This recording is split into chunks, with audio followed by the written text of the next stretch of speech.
Selemani Mwalimu ni mfungaji bora mzawa wa Kitanzania tuliyekuwa naye hivi sasa, na sio tu mzawa. Katika washambuliaji wengi waliokuwepo katika ligi ya Tanzania hakuna ambaye anafikia ubora wa Selemani Mwalimu. Haya yote ambayo unayasikia ni maoni na mawazo ya watesi wetu wanapoumia na ubora wa Selemani Mwalimu. Ni kweli kama mchezaji na kama binadamu anafanya makosa ya kukosa magoli na hiyo ndiyo asili ya washambuliaji wote.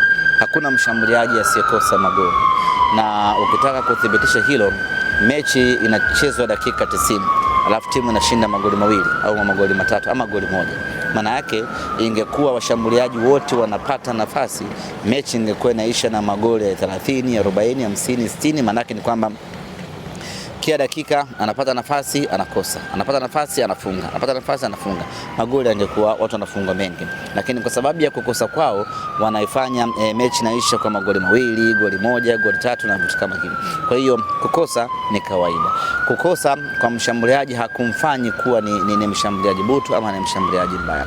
Kwa Selemani Mwalimu sisi tunaamini katika ubora wake, tunaamini uwezo wake, na wale wote ambao wanatoa maoni juu ya Selemani Mwalimu ni wale wote ambao wana hofu na ubora wa Selemani Mwalimu.